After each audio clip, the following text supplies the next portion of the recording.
Kia ora everyone, my name's Pitman-Hayes and I'm a writer. I'm a singer-songwriter, poet, as well as writing children's books with waiata attached.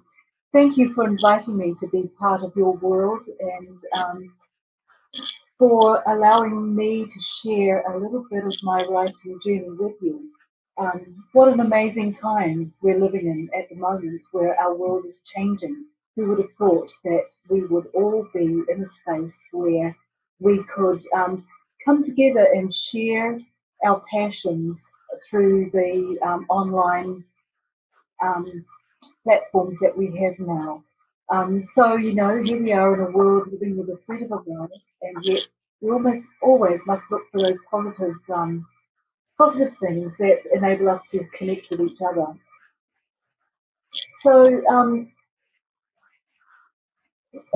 I'm just reading the brief around around our gathering today, around this video, and it says here the purpose is to help encourage the love of storytelling. God, don't we love being told stories? I don't think we're ever too old to have stories told to us.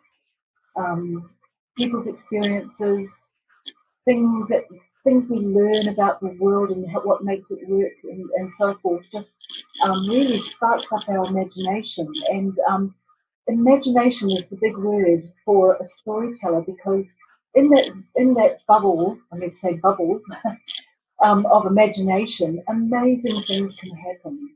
And so I think that the biggest gift, or one of the biggest gifts we have as human beings, is the gift of imagining. Don't underestimate it. It's a really big tool for anyone in the creative arts, anywhere really, is that ability to imagine who or what inspired me to write. Well, I've always had this passion for writing since a very young child, because I was raised with my Māori grandmother. And my Māori grandmother, Tiria, her name was, she couldn't read or write. She was illiterate. And that was quite a big word for me to get my head around when I was little. I didn't really understand it until a long time later.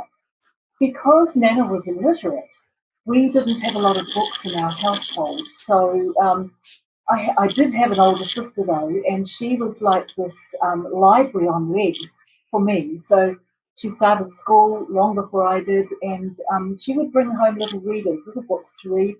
And she would also pretend that she was a teacher, and so she would teach me words. She would read to me and teach me words, and before too long we would create stories together. So what she would do was put words in a tin. She'd write them on a piece of card, cut them out, put them in a tin for me, and I had to learn them. And then as that progressed, I had to kind of string them together to make sentences, my own stories. So she really inspired me to want to read, and of course that love of reading that evolved then became a passion for writing my own stories once I learned to write. So both of them going hand in hand.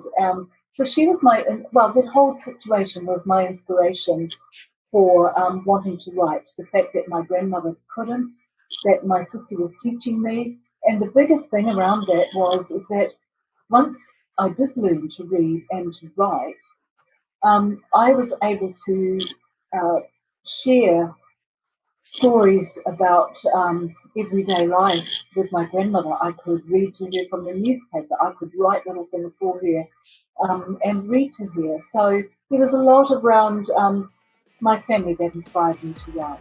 Why did I choose to write? I guess that I've always felt that writing is such a powerful platform to share things, and I was brought up in an environment where I was able to roam the bush and nature freely. We had the bush behind us at our house, and I had the sea at my feet. And oh my God, what a wonderful playground to have! you know how you love to go to the beach or you might like to go out in the bush? Well, I had it all there. And I really didn't think it was so special when I was growing up. But I very quickly moved into teenage years and adult years knowing that, or realizing that I had been brought up in this most amazing space that allowed me to go out there and explore, explore things, find amazing things like giant mushrooms and all sorts of plants and fish. I learned how to find flounder, and yes, I did learn how to catch them as well.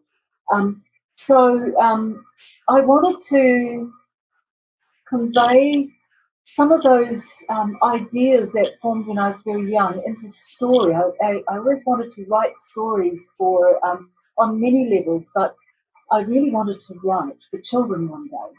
So I have two goals. One is to write stories that capture children's imaginations or spark something in their imagination to write about. I also one day want to write my mother's story, which is a very interesting story to tell, really. And I'm working up to that. I haven't quite got there yet, but I'm working towards that because to do that, I have to be very respectful, if you understand.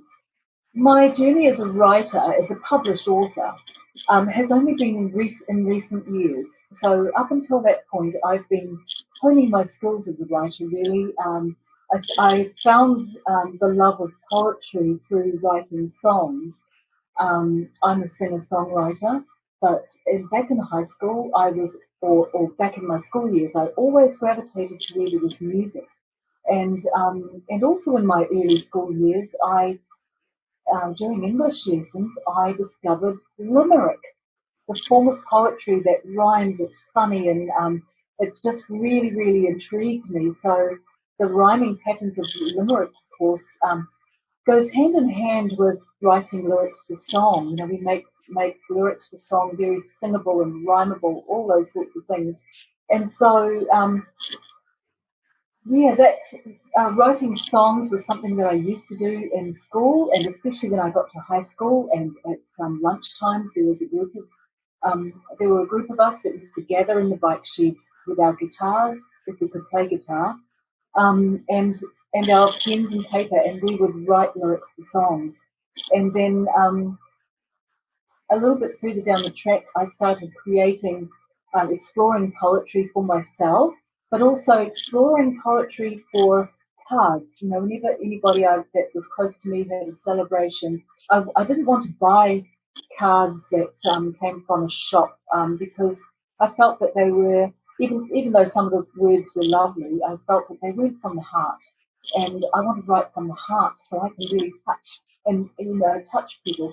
Yeah, so writing from the heart is really important because when you come from that space, you really are taking yourself into a space where you're becoming the observer and you're noticing things. You know, you're also perhaps looking back in time or really getting into imagining that you're actually talking to that person that you're writing about, or whatever the situation is that you're writing about. And so it becomes alive. It's almost like you can reach out and touch it, or you can see an expression, or you can remember certain characteristics or ways, or how should I say it? Characteristics, I guess, is the best word of something, whether it be a tree or a bird, or you might notice how the bird's moving or things like that. So, so choosing to write from that space is just so exciting, and I think that's where the magic happens, and I'm all for magic.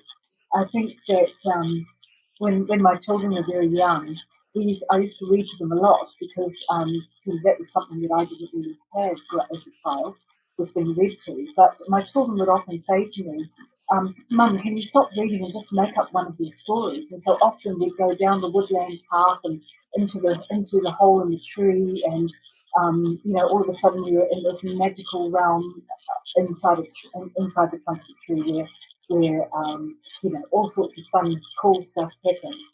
So I guess, I had my children to thank too, because they had very vivid imaginations and they were very keen to be told um, made-up stories too, which is also a lot of fun, because what happened then would be that I'd get them to interact, and we'd go so far down a story and I'd say, okay, it's your turn, you create something.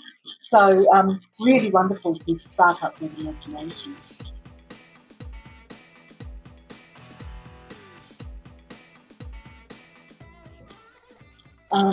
There are two particular stories that leap out to me that seem to be quite important to me. One of them sparked an interest in me for what was outside my own little world in New Zealand. It was a story called The Flame Trees of Puka. And the front cover, this is a very old book, but the front cover had a picture of a flame tree on it. And all around my grandmother's house grew these flame trees, and they have very big, gnarly branches with big thorns as sharp as, I think, like shark's teeth. And we could never climb those trees, otherwise we'd get ripped to shreds. But when the trees flowered, they had these beautiful flowers on the tips of their branches that looked like flames. So I guess that's where they got their name. But so I found this book in the library one day at school, and I thought, I was drawn to it by the cover and the flame tree. And I thought to myself, what interested me about that and why it became so important was because I thought, how come they're writing this book about a flame tree? I thought that those trees belonged to my grandmother's garden. I never imagined that they came from a place called Africa. Where was this place called Africa, I wondered. And so that tree was really important to me in terms of broadening my worldview and finding out that, actually, the world is much bigger than my grandma's backyard. So that was quite an important book for me in expanding my knowledge. And that's the real cool thing about writing and reading, is it's all about expanding your knowledge. The other story that was very important to me in my life was a book called The Island of the Blue Dolphins. And this was such an exciting story. It was action-packed, full of adventure. But one day, along the beach from where my grandmother's house was, a dolphin washed up on shore. And I and a lot of the people that lived around the bay, and the area I'm talking about is called Tāwhirimātea, which is on the Whangarei Heads Road, we all rushed over to, word got out, jungle drums in the community, and we all rushed over there to have a look at this dolphin. And I remember feeling quite sad when I saw the dolphin, and so I rubbed my hands along its back, and I was quite surprised at how rough the dolphin felt, and just how beautiful the dolphin was. And so this book came out around that, or came into our family around that time. It was a story about a boy who got stranded on this island, the island of the Blue Dolphins, with his dog. And it was a wonderful story, and it sparked my imagination of adventure. Just imagine going and finding yourself stranded on an island. What would you do? And you had a dog for a pet. How did that dog come about? All those sorts of things that build a storyline. And I just thought, wow, this is really cool. So those books, while they don't have a specific tie back into my whakapapa, which is also huge, they do have a tie back to what made me, the girl, so interested in writing and reading.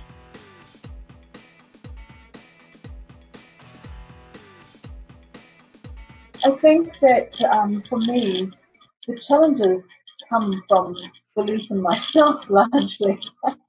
I'm an ideas person. They ping in and out, and all the time. And sometimes I get caught. I find myself getting caught in the space of writing, and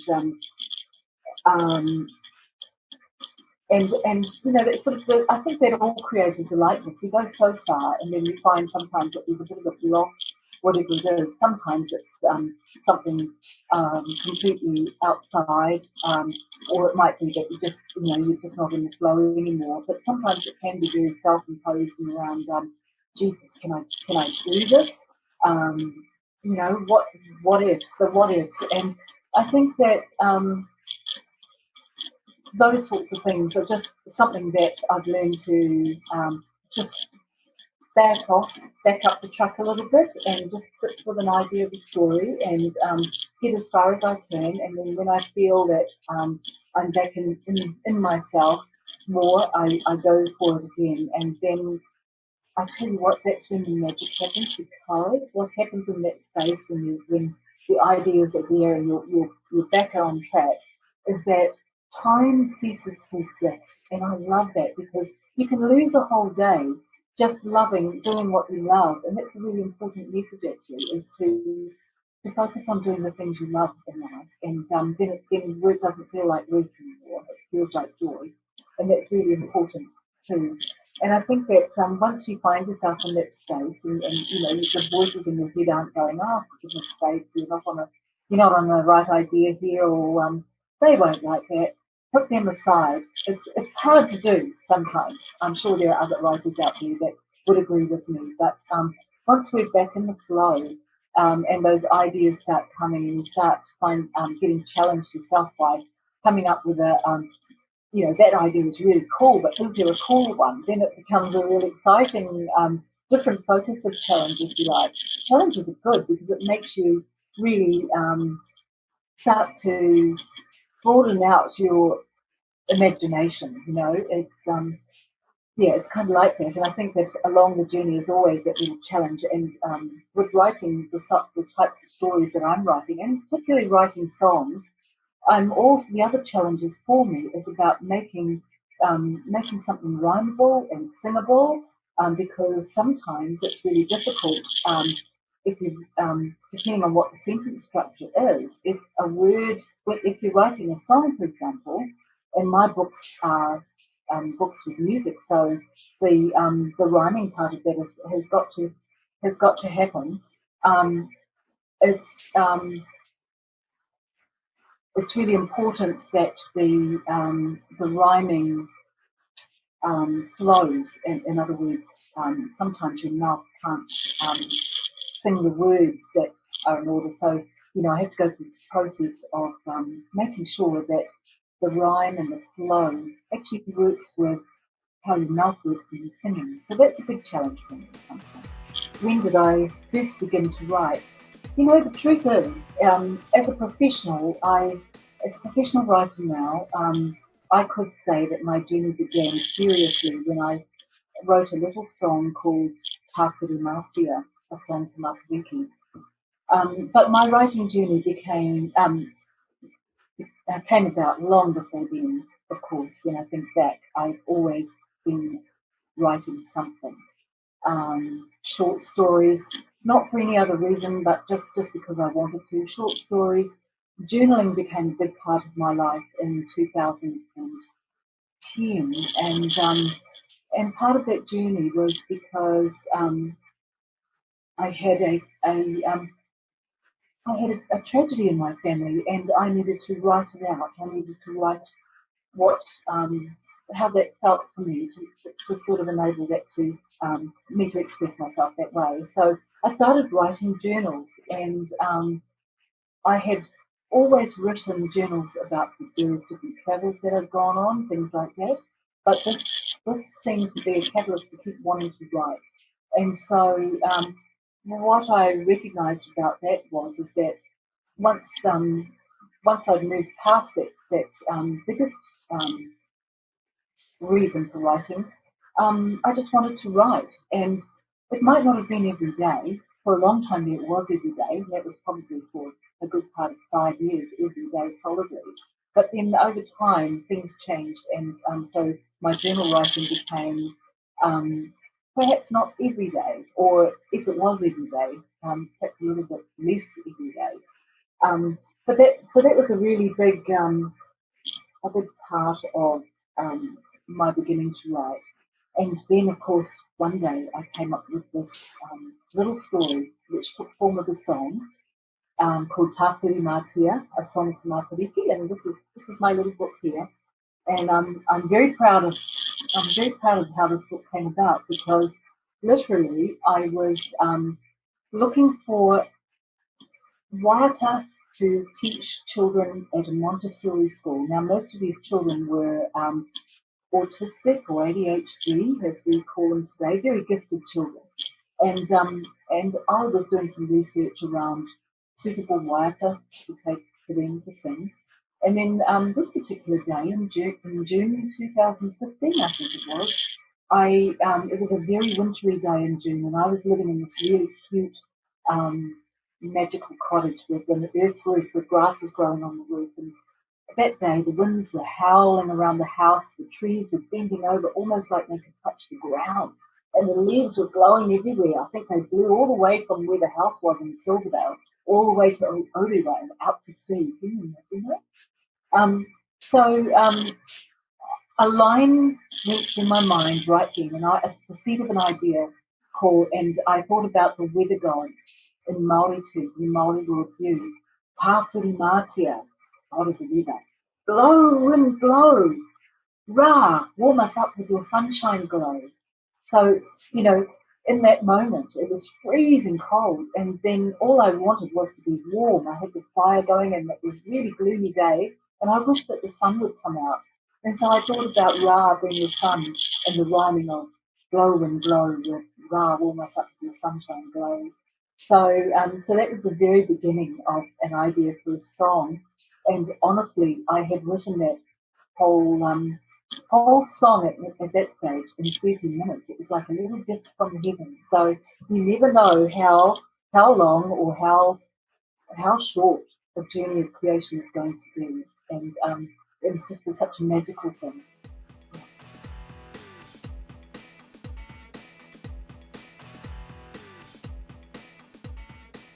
When I first published Tāwhirimātea, there's a funny story to tell here, because often I go about things in a different way. There's always a way of approaching publishers and submitting manuscripts and so forth. I did none of those things, I have to say. I don't know if I should be sharing that so much, but sometimes you've just got to step around things to find a way. And I had worked for a time as a marketing manager for a publishing company. So I kind of had a little bit of an idea of how I could do this. Anyway, I recorded, I wrote the song. I took it along to the children at the Montessori school. I took my ukulele with me, because that's my main instrument, and apart from my voice, that is. And I took the words on a big sheet of paper, we put them up, and you know what? The children got it. They really got it. First off, it was such a simple melody. And so I came back home and I thought, wow, this has potential, I think, to become a book with music. And so that day, when I made a call to a couple of publishing companies, one of them was Scholastic New Zealand, and I believe, and I don't remember this exactly, but I believe I sang the song down the phone to them, which was, completely not the way to go about approaching a publisher, but that's what I did apparently. And before too long, the publisher got in touch and they said they really like the story and would like to release it for 2017 around Matariki time. And that's exactly what happened. And I've got to say, I just couldn't believe that I was actually holding in my hand a physical copy of my firstborn published children's books. It was very, very exciting. And it's taken me this long, to actually do something that I've wanted to do for a long, long time. So every book since then has been a little treasure, and I just sometimes pinch myself that, this is what I've wanted for so long, and I'm in that moment now as a published author and musician, getting to combine two of the creative arts that I love together. So very, very cool. And it's lovely to be able to go and have book launches and do signings and to see my books out there on the shelves and to see children enjoying them. That for me is the ultimate, is that because they're written in English and Te Māori, there's, it ticks so many boxes for me, but also for our Tamariki, and it's really, really important. So long may it continue, is all I can say. The most recent book that I've written came out this year, just before lockdown, and it's this one here. It's called Kia Kaha, Together Standing Strong. Now, this little book is a bit special because I was asked to write it by my publisher, or to see if it felt like something that I would do, if I could come up with an idea. And the purpose of the book was really to foster kindness and caring amongst each other. And certainly in this context, I have taken it into a school, into the playground where friends gather, and friends of all nationalities and so forth. They gather together and they support each other on this journey, and it might be that a child has perhaps falls over and hurts himself, and what do the friends do? Or, a series of, I won't tell you too much because you might want to read it yourself if you haven't really seen it. But it really is about friends supporting each other and saying, kia kaha, be strong. And, it's quite interesting how that's come about, that it came out to acknowledge the anniversary of Christchurch mosque attacks, and the lessons that we've learned from that around supporting each other, regardless of where we come from and what we do. And then hard on the heels of its release came the lockdown for COVID. I think the book came out on the 1st of March. We had a launch on the 8th of March. And then 2 weeks later, we were in lockdown. So very poignant timing, I suppose, to have this little book out there. I want to mention also that the other books, so Kia Kaha is one of 3 in a series. The first one that came out in the series with Minky Stapleton as illustrator is Kia ora, You Can Be a Kiwi Too, and also My Kiwi Gumboots, which is a little darling wee romp in spring, going through farmland in spring and what children notice. And this little girl is wearing a pair of bright yellow gumboots. And when I saw the little girl in real life wearing these bright yellow gumboots, walking across the pedestrian crossing with her mum, it just made me smile. Imagine that, going out with a bright pair of yellow gumboots. How could you not smile? And so that was the inspiration behind this book. So I hope that's given you enough of an insight to my life as an author. It's an incredible journey. It's really interesting because often I have this characteristic of leaving things till the last minute sometimes. Fortunately for me, that seems to work, because if I've got a long lead-in time, I'm up around. But if I'm up to the wire, it just happens, it flows. So each of us are different, and that's just an aspect of myself that I want to share in truth. And however it works for you, there's no wrong or right, is what I feel. It's just about doing it, and doing it when you're in the flow, when the time is right, and to write from the heart is really important. So I hope you enjoy